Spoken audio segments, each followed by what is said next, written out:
Welcome back to the Racial Draft Podcast, where we change the complexion of the comic book universe, one draft pick at a time. I am your host, Michael Ford, having another one of these solo episodes. One of these days, we'll actually get some guests in there, but for now, we're just going to go through what we normally do and run down the picks in round six.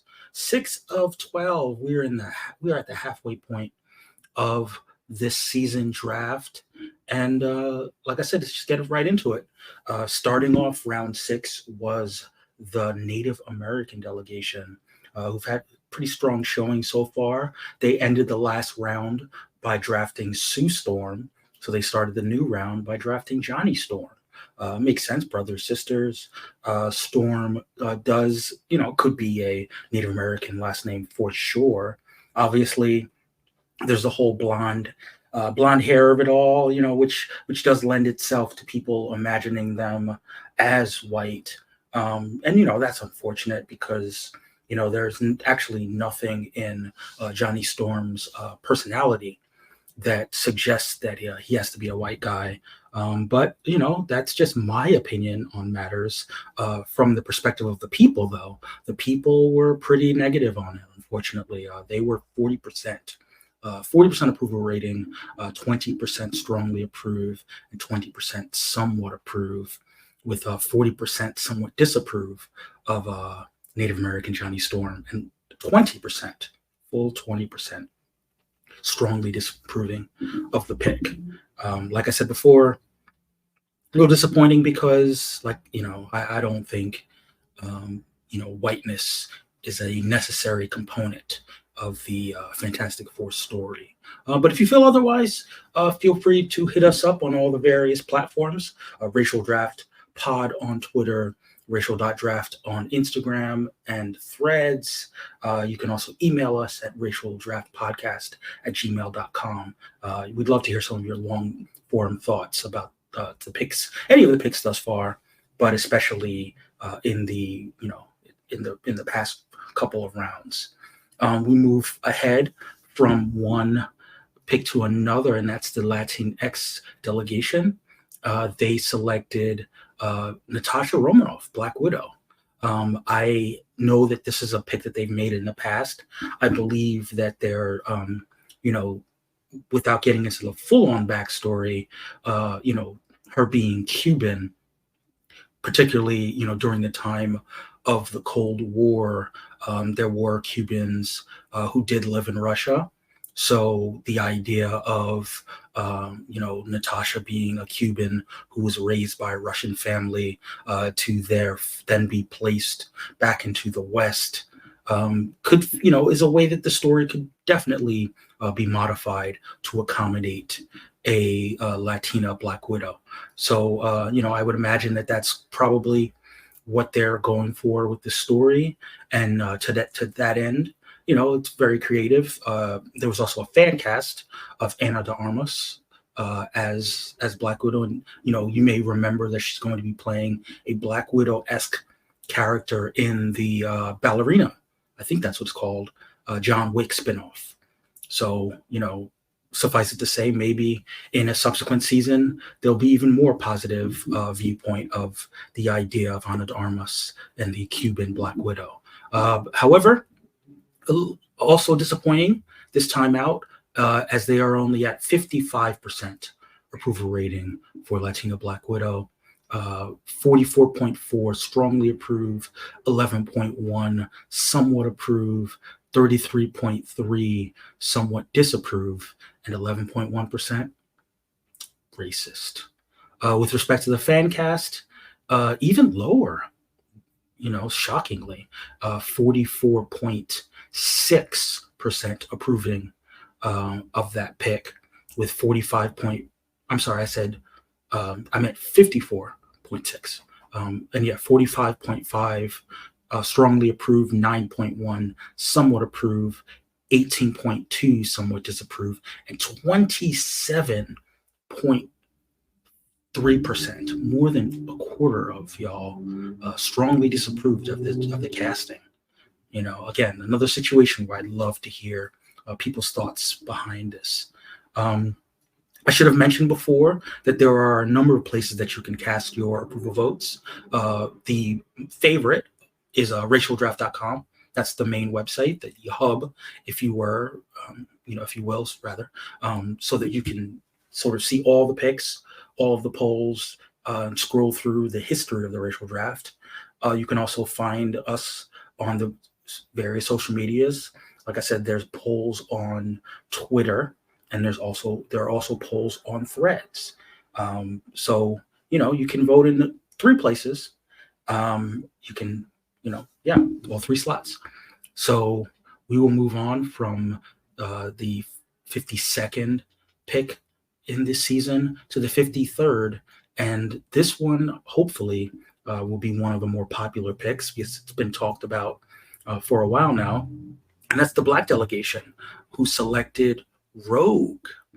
I don't know if you guys remember how that kind of went around on social media that Keke Palmer should play Rogue, who's a well-known Southern styled character. Now, granted, she's typically depicted as white, but she had the Southern accent. She's not necessarily a Southern belle. She doesn't really come from money. In fact, she kind of comes from a hard scrabble background.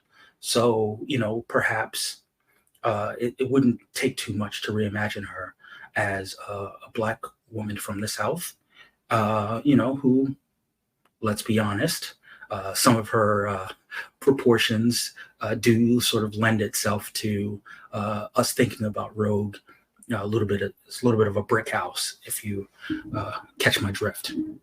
But 55.5% is the approval rating right now for Black Rogue, which is, again, disappointing. With respect to the fan cast, a little bit higher.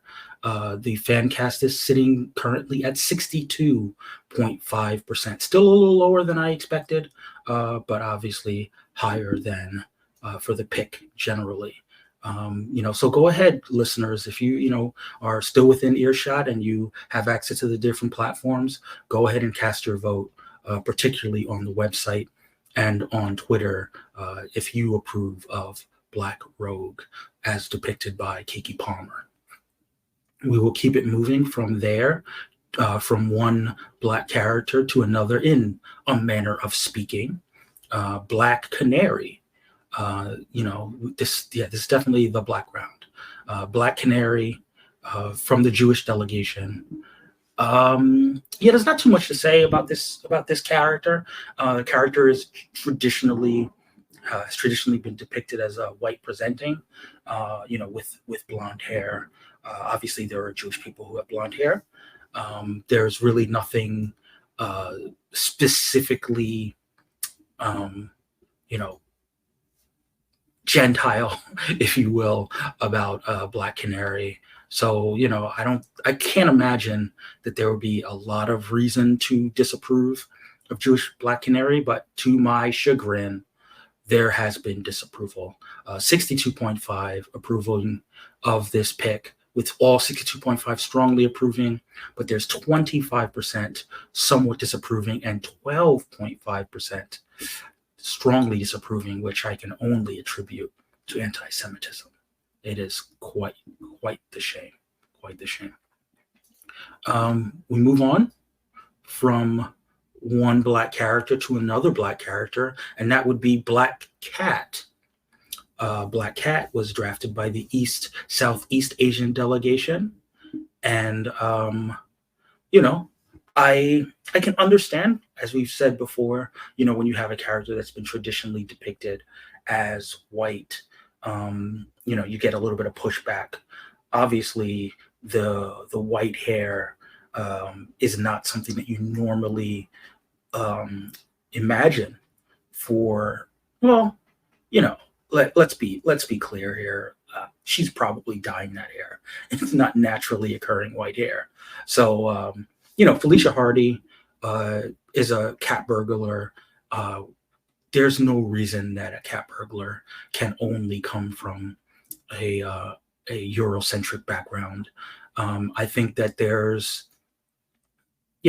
I'll leave it at that. I think that it would be kind of cool if Felicia Hardy were something other than white. Particularly if we're talking about the MCU, where Peter Parker has shown himself to have a wide range of love interests. But again, this is not just for the MCU. This is just in general. I think that Black Cat as an East Asian depiction could totally work. And finally, the people are kind of on my side with a 77.8% approval rating for East Asian Black Cat. 77.8 all strongly approve, and 11.1 somewhat disapprove, and 11.1 are racist. That's right, racist. With respect to the fan cast, they fan cast Anna Sawai, Anna Sawai, who you might know from the Monarch television show, which aired on Apple Plus, and I believe she's going to play a big role in the Shogun series. Sorry, I was trying to remember the name of the series, which will be happening this week. So she will be much more of a fighter than a thief. But she definitely has the physicality that can allow her to play a role such as Black Cat.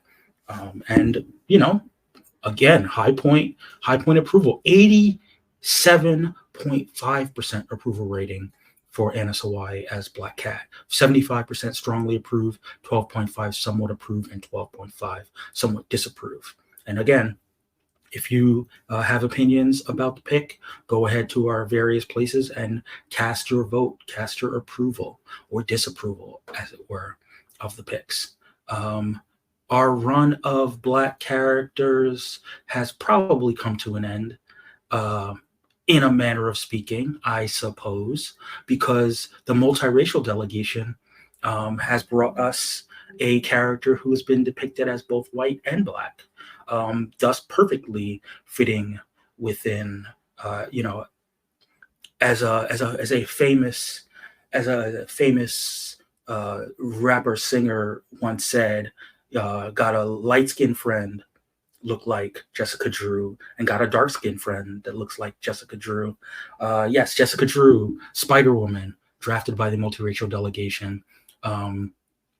She has not, as far as I know, ever been portrayed in live action, but she was portrayed in Into the Spider-Verse by Issa Rae, voiced by Issa Rae, and a Black woman there. But like I said, traditionally depicted as at least lighter skinned. So I think that the multiracial delegation can kind of bridge the gap by having a lighter skinned Black woman portray the role. And I think that could work. She is British canonically, so it would help to have a light skinned British Black woman. And there was a fan cast. You might know her from the Fast and Furious movies, Natalie Emmanuel. You might also know her from Game of Thrones, where she played Missandei. She's worn both straight hair and natural Afro hair, much like the character as you've seen her in the Spider-Verse movie. So I think that she sort of fits the bill. From an approval perspective, 72.7. Not bad. Oh, sorry, 73. Whoops. Oh, man, doing math on the fly is not my forte. So, sorry, 63.7 is where I am. 63.7 approval rating with 45.5 strongly approve, 18.2 somewhat approve, 27.3 somewhat disapprove, and 9.1% racist. With respect to the fan cast, however, we're looking at 80% approval rating, with 50% strongly approving and 30% somewhat approving and 20% somewhat disapproving. We will move, finally, not just the end to our run of Black characters, but our run goes right into the white delegation. And how to put this, white power girl. Yeah, white power girl. Oh, sorry, white power girl. Um, yeah, somehow that didn't help. Yeah, so Kara Zor-El from Earth 2, clearly the Nazi. Um, Also known as Paige Stetler, in her more recent run, she also had the code name Karen Starr at one point. But Paige is representing the white delegation. She's obviously been traditionally depicted as white. So, who better to represent the power of the white delegation than White Power Girl? Um, which, unfortunate for Black History Month. But, look, I can't, I can't disapprove. She's got the infamous costume with the chest window.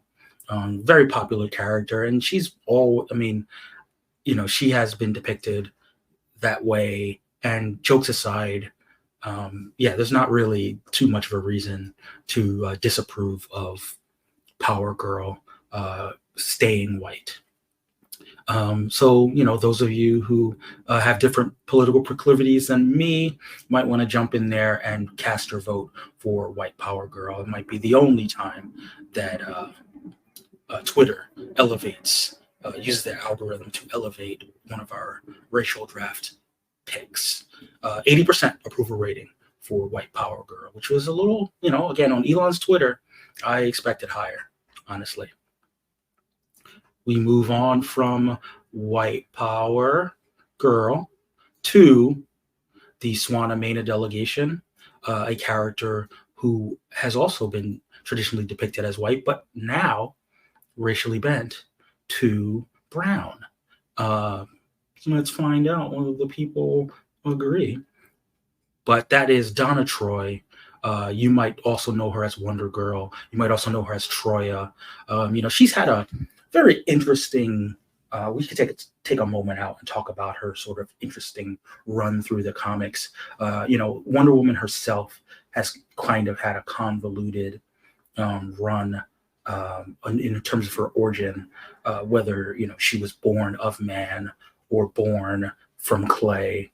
Well, Donna Troy said, "Hold my Amazon beer," because she was sometimes molded out of clay, sometimes imprinted with false memories, where she grew up with a mother and father. I'm not exactly sure what the current state of her origin is. All we know is that she's very much Wonder Woman's equal in terms of power and strength. We know that lately she has chosen to bridge the gap between the Themyscira Amazons and the Amazons of Bana Magdal, which are the Egyptian Amazons. Which does kind of put her, in the realm of the Swana delegation, in terms of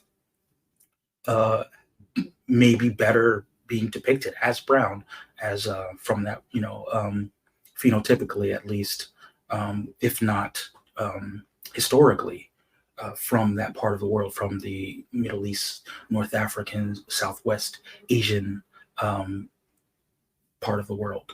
So, I personally like this reimagining. The people are a little bit more mixed, as they often tend to be this season.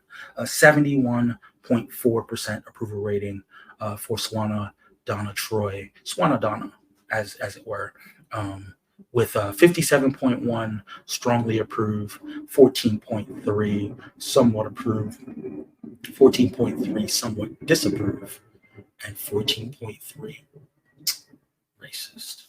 You hate to see it. You really do. And we move from Swana Donna to Polynesian Shazam. As of yet, Billy Batson, Shazam, you might know him from a couple of movies that didn't make a lot of money at the box office. You might also know him through his appearances in cartoons and a 1970s series where he used to go by Captain Marvel, but no longer because of lawsuits. He's one of the kind of earliest superheroes. He's been around since the early days of Superman. In fact, the idea of a young boy who says a magic word and gets turned into a superhero has always been fairly marketable. And there's really no reason, honestly, that Billy Batson has to be white. If anything, I think that there's uh, a little bit more of a cool story that can be told about a character from a you know non marginalized background, getting superpowers and being able to live out that kind of superhero fantasy that's normally reserved for white characters. I think that there's room for the Shazam character to be reimagined. Who knows if we'll get to it? I know in other seasons we've had the Shazam acronym kind of be more malleable, not just be about Greek gods, but about gods from different pantheons, and spelling out different gods and heroes from those pantheons in order to endow Shazam with the wide range of powers that Shazam has. Who knows if the Polynesian delegation will go that far? But in general, I like the pick. I think it's pretty cool. The people kind of on my side, 71.4% approval rating, with all 71.4 strongly approving, and 28.6 somewhat disapproving.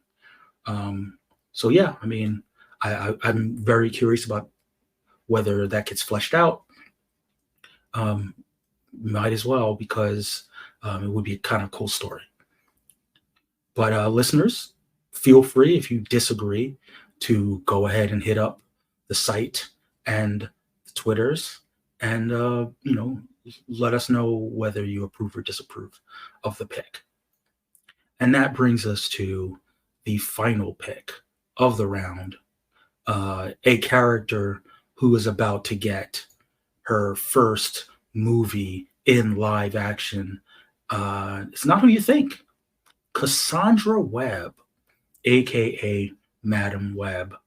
Now, we gotta say, she's about to be in live action, but traditionally, Madam Web has been a little bit older.